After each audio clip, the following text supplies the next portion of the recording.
Chaque jour, Charles et Carole vous présentent la leçon de l'école du sabbat.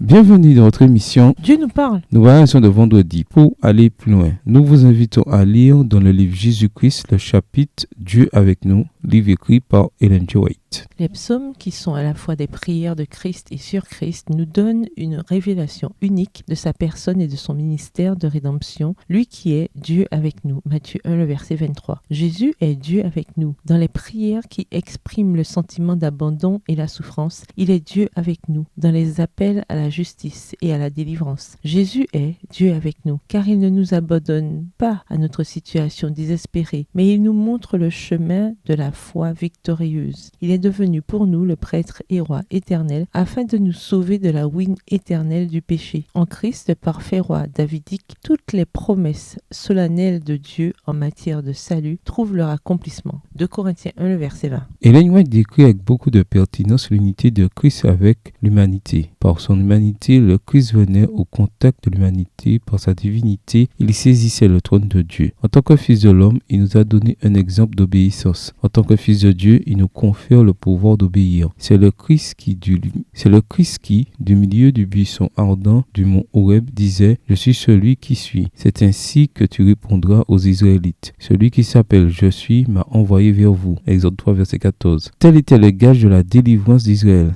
Ainsi, quand il est venu en se rendant semblable aux hommes, il s'est présenté sous le nom de « Je suis ». L'enfant de Bethléem, le doux et humble sauveur, était Dieu, manifesté en chair. 1 Timothée 3, verset 16. Et il nous dit « Je suis le bon berger, je suis le pain vivant, je suis le chemin, la vérité et la vie. Tout pouvoir m'a été donné dans le ciel et sur la terre. » Jean 10, verset 11, Jean 6, verset 51, Jean 14, verset 6, Matthieu 28, verset 18. Je suis le garant de toutes les promesses, je suis, ne craignez rien. Extrait du livre Jésus-Christ, chapitre 1, verset 16, écrit par Ellen G. White. À méditer, comment Dieu a-t-il démontré sa fidélité indéfectible envers son alliance malgré l'infidélité du peuple? Comment cette idée peut-elle réconforter les enfants de Dieu qui vivent le même genre de situation aujourd'hui? En quoi la prêtrise unique et supérieure de Christ, selon l'ordre de Melchisédek, renforce-t-elle la certitude des croyants sur leur salut? Les évangiles démontrent que de nombreuses promesses messianiques contenues dans les psaumes se sont réalisées en Jésus-Christ. En quoi ce fait démontre-t-il la véracité de la parole de Dieu? Pourquoi faut-il résister aux sentiments qui tendent à affaiblir notre confiance en la parole de Dieu? Jésus a dit « Toute autorité m'a été donnée dans le ciel et sur la terre » Matthieu 28, verset 18. Quelle grande consolation peut-on tirer de ces paroles? Comment mettre en pratique cette promesse dans notre expérience personnelle? Au revoir.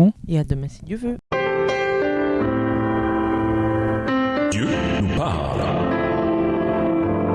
Chaque jour, Charles et Carole vous présentent la leçon de l'école du sabbat.